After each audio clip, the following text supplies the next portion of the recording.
vamos a presentar la evaluación de un agente terapéutico para úlceras crónicas de pie diabético mediante procesamiento de imágenes. Aquí está la tabla de contenido y les voy a empezar a contar un poco sobre las úlceras crónicas. Las úlceras crónicas pues son heridas que se caracterizan por el retraso o por la interrupción en el proceso de cicatrización. El proceso de cicatrización consta de 3 fases. La primera es hemostasis e inflamación, la segunda es proliferación y la tercera es remodelación. Ya más adelante les hablaré de ellas. Las úlceras de pie diabético son un tipo de úlcera crónica que se presentan en pacientes con diabetes. Estas úlceras se caracterizan por una fase de inflamación excesiva, proteólisis y por la degradación de factores críticos de crecimiento. El cuidado es algo muy importante en las úlceras. Entonces, los cuidados iniciales incluyen el deshidratamiento, que es la eliminación de tejido necrótico, la limpieza, que es pues la eliminación de exudados, tejido muerto y restos metabólicos, y la aplicación de apósitos, que ayuda con el favorecimiento pues de los mecanismos de autorregeneración. Algunos tratamientos alternativos que se usan para tratar las úlceras crónicas son los factores de crecimiento derivados de plaqueta, porque estos ayudan a promover el crecimiento de la piel, de tejidos blandos y de vasos sanguíneos. Bueno, como les decía, la cicatrización tiene 3 fases. La primera fase, que es hemostasis e inflamación. En esta fase las plaquetas forman un tapón plaquetario para detener la hemorragia, y a continuación los neutrófilos y los macrófagos eliminan las bacterias y los deteritan, todo lo que queda, o sea, que no sirve, ¿cierto? Después viene la fase proliferativa. En esta fase pues los fibroblastos producen colágeno y otras proteínas para formar la cicatriz. También se promueve la angiogénesis, pues que es el crecimiento de vasos sanguíneos. En la fase de remodelación el colágeno se reorganiza y la cicatriz se vuelve más resistente. El planteamiento de nuestro proyecto es investigar una forma en la que pues, se estudie el plasma pobre en plaquetas como un posible tratamiento de úlcera en pie diabético. El plasma pobre en plaquetas se obtiene de la sangre del paciente y contiene factores de crecimiento en una menor concentración que el plasma rico en plaquetas. Para asegurar el cumplimiento de las regulaciones en un laboratorio clínico, es esencial seguir un enfoque secuencial, basado en las leyes y normativas pertinentes. Esto implica referirse al artículo 1 de la Ley 73 de 1988 para obtener el consentimiento del donante. Luego se deben considerar las disposiciones en la Resolución 8430 de 1993, la Resolución 3100 de 2019 y el Manual de Normas Técnicas y Científicas y Administrativas para el Laboratorio Clínico de 1997. El laboratorio debe cumplir con estándares de infraestructura, incluyendo áreas para la recepción de muestras, mesones de trabajo, instalaciones seguras y equipos necesarios para el trabajo clínico.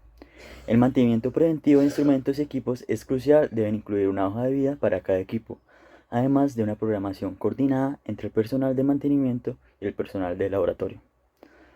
Además, se deben cumplir regulaciones sobre condiciones sanitarias y gestión de residuos, como la Resolución 4445 de 1996, el Manual para la Gestión Integral de Residuos Hospitalarios y similares, y el Decreto 351 de 2014 y el Decreto 1669 de 2002. Cumplir con estas regulaciones garantiza una base sólida y legal para el funcionamiento exitoso del laboratorio clínico.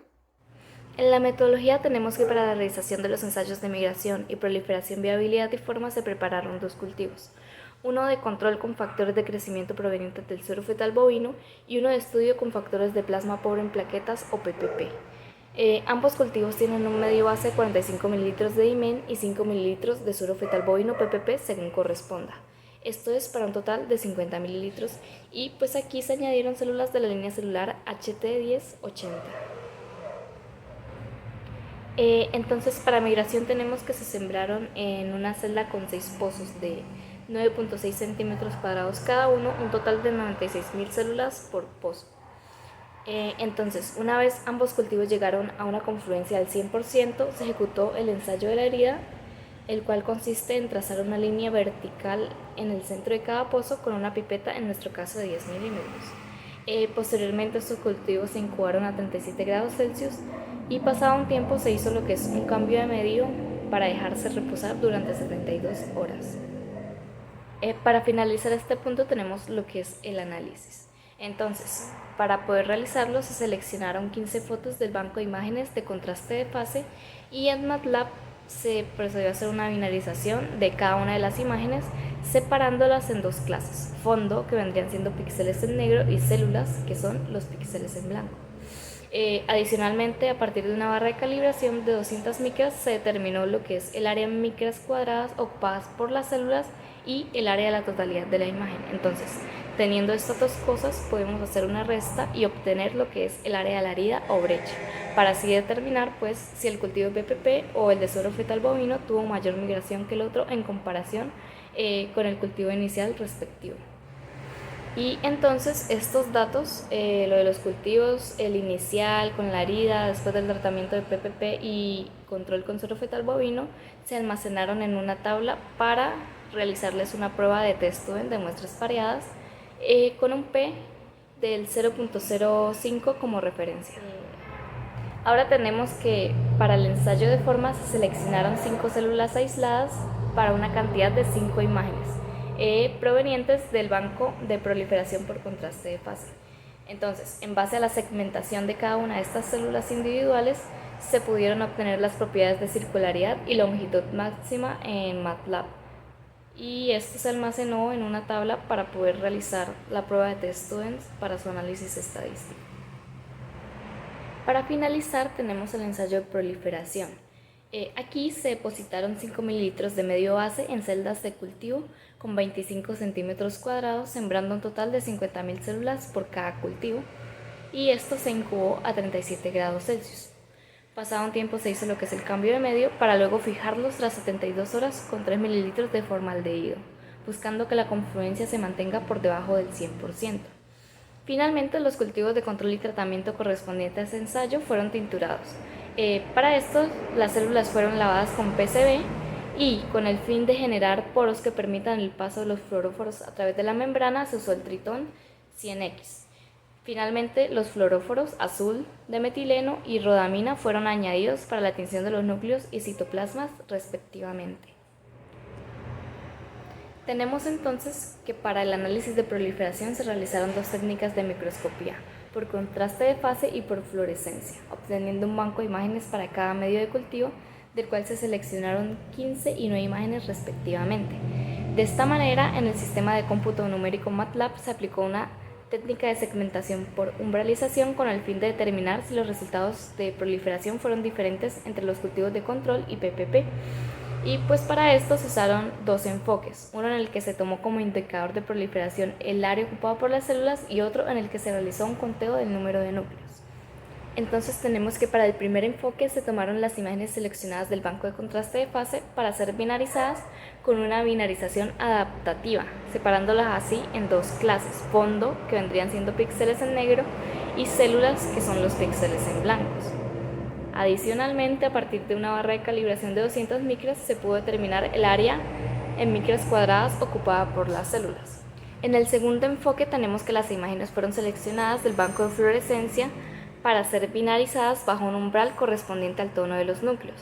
Y esto se hizo pues en dos clases nuevamente: núcleos celulares, que vendrían siendo píxeles en blanco, y fondos, que serían los píxeles en negro, y de esta manera podemos contar el número de núcleos por imagen. Finalmente, estos datos se almacenaron en una tabla y se realizó un test-student de muestras pareadas con un P del 0,05 como referencia para determinar si estos resultados son estadísticamente diferentes. Bueno, una vez realizado el análisis de imagen, fueron extraídas y promediadas las características correspondientes a cada ensayo, para así realizar un test-student con el fin de determinar si los grupos de control y tratamiento son estadísticamente diferentes. Ahora bien, para proliferación tenemos que tanto para el número de células como para el área ocupada por ellas, es decir, para los análisis de fluorescencia y contraste de fase, sus valores de P fueron inferiores a 0.05, el cual fue el valor seleccionado para las pruebas de test-student pareadas realizadas, obteniendo así un P de 0,014 y 0,0041 respectivamente, indicando que en efecto son diferentes. A su vez, el promedio de diferencias de x1 menos x2, donde x1 equivale a PPP y x2 a control, indica que hubo una mayor proliferación en un medio suplementado con PPP.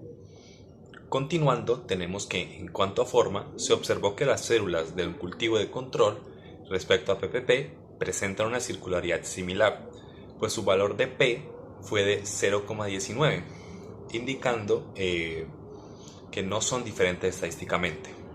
Por otro lado, en cuanto a longitud máxima, se evidenció una diferencia entre ambos cultivos con un P significativo de 0,01836, donde el cultivo con PPP presenta un mayor alargamiento, lo que evidenciamos nuevamente en la diferencia de los promedios. Bueno, por esto podemos pensar que las células son más afines al PPP, ya que el alargamiento se asocia a la adherencia a una superficie, lo que es fundamental para la interacción entre células y entorno, promoviendo la señalización, desarrollo de tejidos, homeostasis y migración celular. Para finalizar, el ensayo de migración reveló que la reducción del área de la brecha, es decir, la migración hacia la misma, no fue significativamente diferente entre ambos medios, pues su valor de P fue de 0,87. Estos resultados en conjunto se deben a que el plasma pobre en plaquetas y el suero fetal bovino desempeñan funciones diferentes en un cultivo celular, donde el suero se usa en aplicaciones de mantenimiento celular y el plasma en aplicaciones de regeneración de tejidos. Por otro lado, el PPP tiene la capacidad de inducir mecanismos de reparación tisular en fibroblastos, incluyendo la angiogénesis, migración y diferenciación miofibroblástica. Por último, al ser el PPP un compuesto halogénico, las células HT1080 se desempeñan mejor en él que en el suero fetal bovino, pues este último es un componente xenogénico. Considera el PPP como agente terapéutico para úlceras de pie diabético, llegando a la conclusión de que este no representa una opción de tratamiento superior a los tratamientos a base de suero fetal bovino. Sin embargo, el tener un desempeño similar podría representar una alternativa viable. El correcto desarrollo de este proyecto implicó el uso de técnicas de análisis de imagen, las cuales en conjunto con el entendimiento de las características ASVR permitieron obtener resultados cercanos a la realidad. Sin embargo, el solapamiento entre células y núcleos fue un problema para la exactitud de los mismos. Es por esto que es importante evaluar diferentes enfoques que permitan contrastar los resultados. Por último, es fundamental destacar que todos los procedimientos se llevaron a cabo de acuerdo a las normativas y estándares sanitarios y ambientales aplicables. Cumplir con estas regulaciones es esencial para garantizar la coherencia y validez de los resultados en cualquier estudio científico que involucre materiales biológicos como el PPP. Además, el cumplimiento riguroso de los aspectos éticos y legales fortalece la calidad y credibilidad de la investigación, contribuyendo así con su impacto en el campo del tratamiento terapéutico para la úlcera de piedra